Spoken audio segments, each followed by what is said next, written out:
Good afternoon everyone, I'm Sheryl Ritchie from Four Lads and I had the pleasure of attending the Rangers shareholder meeting at the Radisson Blu this morning. The meeting has just concluded with the club's leadership of Fraser Thornton, Andrew Kavanagh, Jim Gillespie and Parag Marat addressing everything from the recent results to recruitment, to the redevelopment of the stadium, finances, the academy, the women's team and our relationship with the football authorities. Andrew Kavanagh opened the meeting with a dead frank admission that mistakes had absolutely been made, and he identified 3 areas that require ongoing attention: leadership, the culture, which is he described as a culture of being used to coming second, and the playing squad, where he was very clear that work still needed to be done. He indicated that there would be movement in and out the club within the next 3 weeks, and Parag Marat described the club's North Star as competitive ambition, saying that he, addressing our recent failures, he, very much like us, was on top of the world when we got a result, but in his own words was very pissed off when we lost. He said that the message coming out from the club had to be that we're not afraid to make changes when required, but there also has to be a level of expectation that we are in a period of transition and that we're all working together. The key message throughout the meeting returned time and time again to unity. Jim Gillespie said that he had the privilege to lead the club, and to be in the position of CEO was an absolute privilege to him, and that he was working behind the scenes to make sure that we remained and became more professional, more ambitious, and that everything was streamlined. He said that the resources were being realigned towards sport and success, but stressed that the club wanted to avoid the old problems of a black hole in budgets and building a sustainable, long-term, successful team. There was also a significant update in terms of the future of Ibrox. They addressed the supporters questionnaire, which I think went out the end of last year, that there was a third-party group that had come in, a consultation group that had come in and looked at that. They had worked with architects who had begun to put these proposals into plan. One of the main things that he did mention was the possibility of a 5,000 or 6,000 seat increase as a result of the pitch being lowered. He also mentioned increased hospitality, that the hospitality facilities would be upgraded, and that work would preferably take place during the close season to minimise disruption for supporters. In terms of supporters, they were at pains to say that they didn't want to price out the everyday supporter, and that the main emphasis had to be that nothing would be done to damage the electricity or the atmosphere of Ibrox, and that improvements should enhance the football and not become, in Andrew Kavanagh's words, a carnival experience.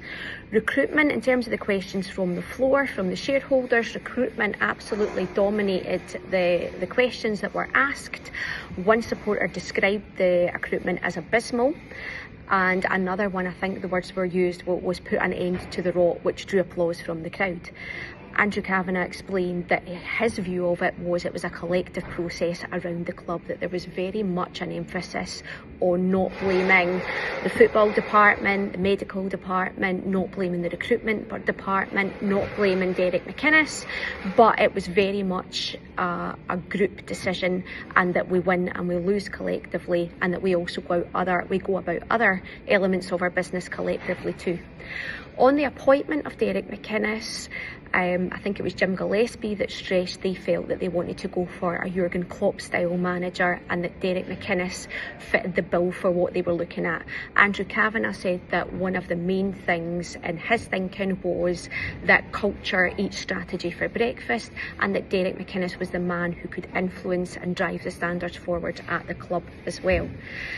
Question came from the floor at that point as to the whereabouts of Derek McInnes, and the shareholders were assured that it was nothing to do with recent results, that Derek McInnes was never planned to be at the shareholder meeting. They did concede that there could perhaps be opportunities throughout the season for supporters groups or for shareholders to have time to speak to Derek McInnes directly, but that was something that they were going to go away and try and work on. Player psychology was also brought up as part of the audience questions as well, and Andrew Kavanagh admitted that this is something that's been missing around the club, very much putting a focus on the collapse after the split last season, and said that too many players within that squad needed an arm around them that they didn't receive. Parag Marat, in terms of this, identified Yusuf Chermiti and the difference in him at the beginning of the season, when his price tag, when the expectations weighed very heavily on him, but the difference in that approach had made to him come the end of last season. They very much appealed to the supporters group and the shareholders group as well to give the new signings a chance. They didn't shy away from the fact that recruitment is something that fans are concerned about. They didn't shy away from the fact that the start to this season has been really, really poor, but they did ask that new signings particularly were given a chance. One of the strongest reactions that the board got was to the conversation around VAR and to the conversation around our relationship with the governing body. One of the shareholders, interrupted when Jim Gillespie was talking around VAR and was talking around the SPFL and the SFA. And the interruption was, it's been happening for years, it's the same spiel we always get, nothing ever changes, which was met with a huge amount of applause from his fellow shareholders. Jim Gillespie said that the club will continue to try and strengthen relationships, but they will also continue to hold the governing bodies to account whenever there was mistakes or whenever there was need to. He focused in on the penalty yesterday and said that there had been communication from the club. He himself was baffled as to where the clear and obvious error had occurred that led to that penalty and led to the VAR looking at that penalty, and that had been the question that he had raised. The club would seek further clarification on it, and Marathi also described it as being hugely, hugely frustrating. One of the things that he had pinpointed as being a success down south was the fact that supporters within the ground were able to get feedback in terms of the VAR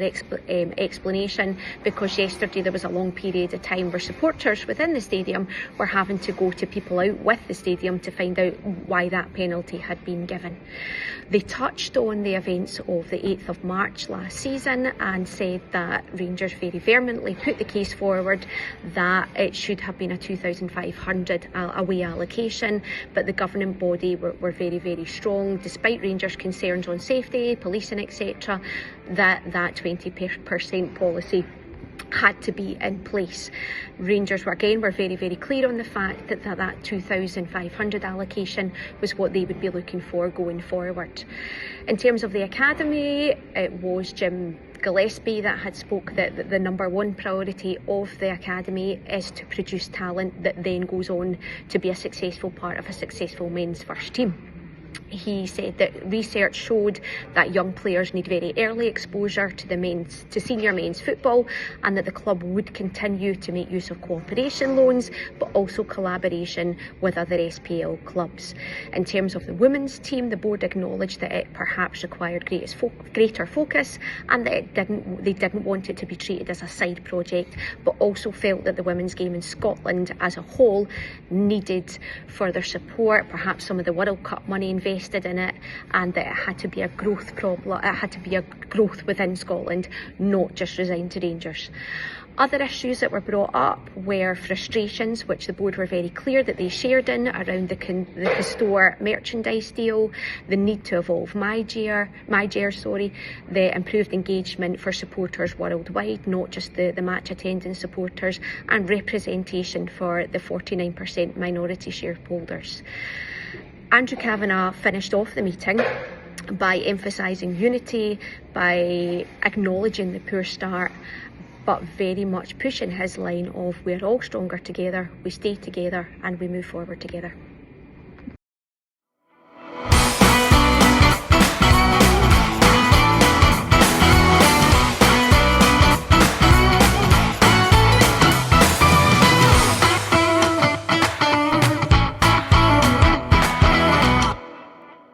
The Four Lads Rangers podcast is proudly sponsored by Candid, LBJ Consultants, CBD Oil Scotland, Elite Scooters Scotland, and Metaclad, Four Lads exclusive roofing partner. The Aesthetics Lounge by Sharon, Denhay, the quintessential British bacon. Thank you to all our sponsors, and in partnership with Black Rooster, Art of Gold and Rangers Youth Development Company. Thank you for listening to or watching the podcast. We hope you enjoyed the show.